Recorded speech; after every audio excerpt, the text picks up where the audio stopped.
quickly, I just want to share a question that someone asked me yesterday, since we're talking about altars and thrones.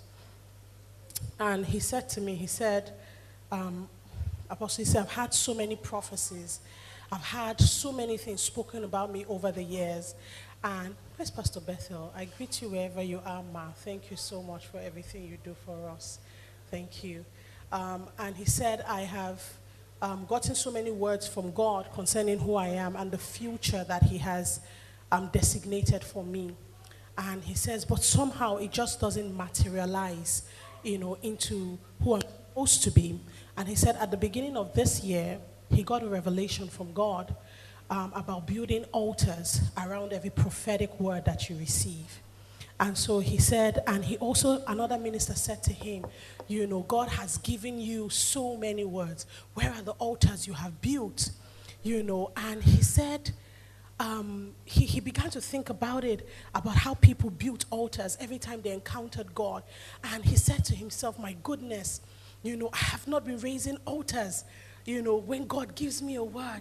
He said, but what does that look like? He said, what does it mean for me to raise an altar? He says, I am convicted in my heart that the reason why the things that I have heard from God have not manifested is because I have not secured it with an intentional sacredness. He said, but what does it look like to do that? He said, people have talked about prayer altars.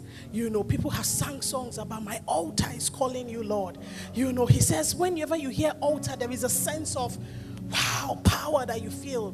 He said, well, Apostle, what does that look like? I said to him, I'm tempted to tell you the things that you already know.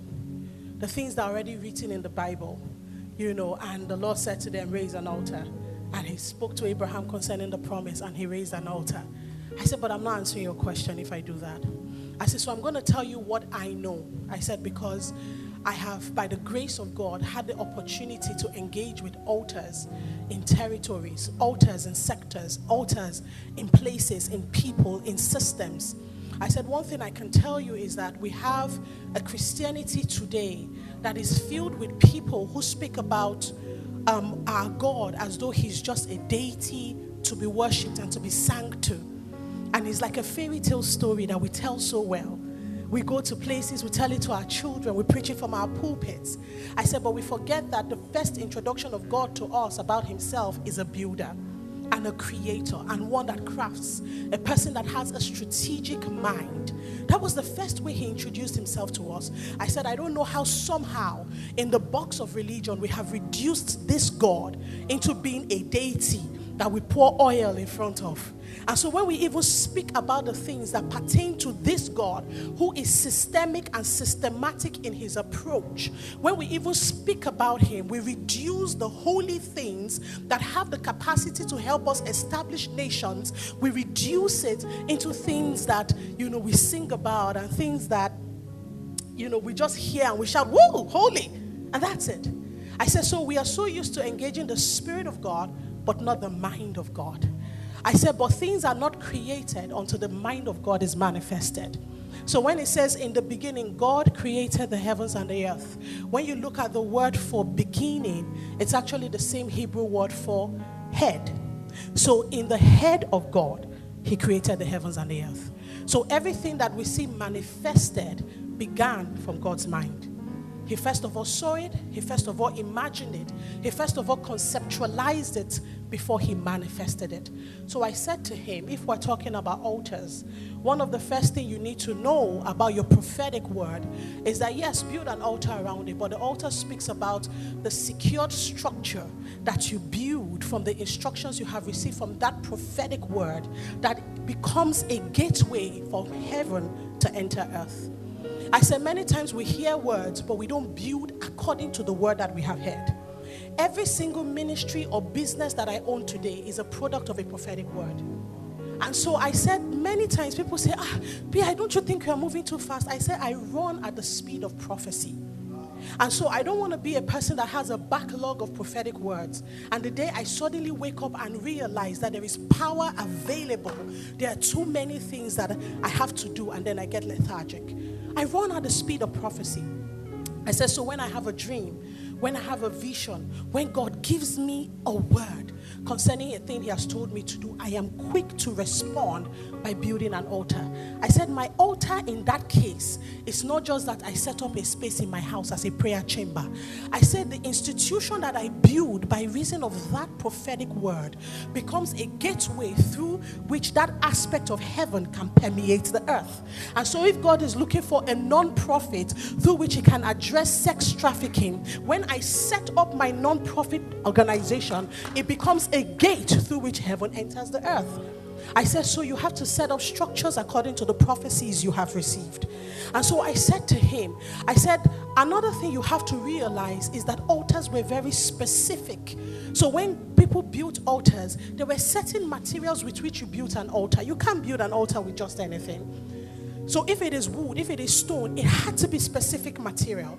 I said, so another thing we don't do as believers, or we don't believe that we have, is the specification of heaven's standards. I said, so many times we're running around trying to get degrees from certain industries that are actually lacking in the wisdom to address the issues of our time. I said, so we need to believe that our God and our kingdom has got a superior knowledge and superior technology by which they can address darkness in every generation. I said, so you must also be bold enough when you are crafting a vision to craft it according to the standards that God gives to you. I said to him, I said, another thing is name. At every altar, a name is raised. I said, so you must be very consistent about asking the Lord, what do you want to call this? I said, because a name is not just a title. A name becomes an open door in the spirit by which that thing that you raised is addressed, either by God or by the demonic. I say, so if the name is not named under the name that is above every other name, it has the potential for the kings of this world to override you when you show up. There were many things I said to him. I believe by the grace of God, one day I will have the opportunity to share it.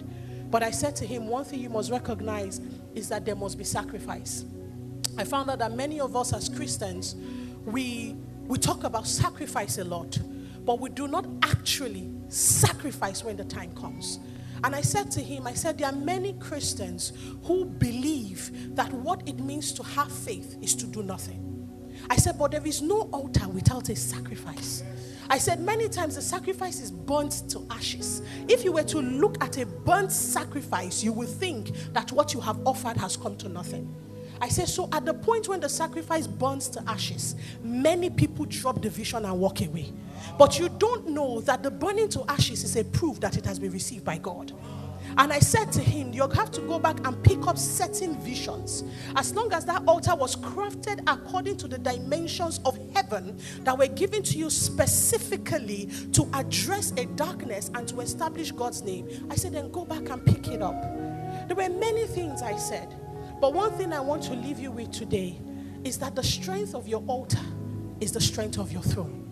The strength of your altar is the strength of your authority. So when we have to go into nations, which is part of my calling as an apostle, and we have to break ground in territories, there are times that people have said to me, it is not possible. In this land, nobody attends such things. Oh, you're going to get 5 people, 20, just, miracles don't happen here. And I said to them, I am grateful for your statistics. I'm not arguing because there are proofs of it. I said, but I do not move according to the statistics of a previous time. I understand that a human being can become a gate and a way through which God introduces a new time. I said, so I am here to bring new statistics. And I may not know men in nations, but I know angels in territories. And so the reason why I have confidence to move into places and into sectors is because I know how much sacrifice I put into my altar. So I'm not afraid. I'm not afraid. I'm not afraid to make sacrifices. I'm not afraid to put my name at risk. I am not afraid to confront because I understand and I know the strength of my altar. And so when you sit at a table with kings, as we speak about throne, it is not men that sit around the table, it is altars that sit on the table. And the altar with the greatest strength, the altar with the greatest sacrifice, and the altar with the strongest voice is the one that dominates the table. So you are bidding for a contract. You are trying to acquire a land. You are working on different things. It is not how much you have that determines the access you have. It is how much you control in the spirit realm. Can you bind the mouth of the gods? Until you hold their gods ransom, you cannot collect their spoils from them. So today I urge you, there is yet lands to be taken. There are yet territories to be taken. There are yet agendas of heaven to manifest.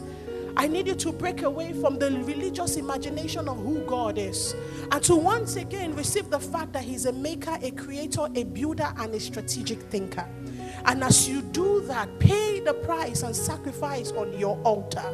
And then as you sacrifice on your altar, be bold enough to allow the voice you have curated in the place of prayer and worship. Be bold enough to allow the voice speak outside of the territory of church and religion. Trust that the God of the heavens and the earth is indeed the God of all the heavens and all the earth. And as we do so, I believe that we will showcase to the world what it means to be priests and what it means to be kings. What it means to engage with Jesus, who is the way.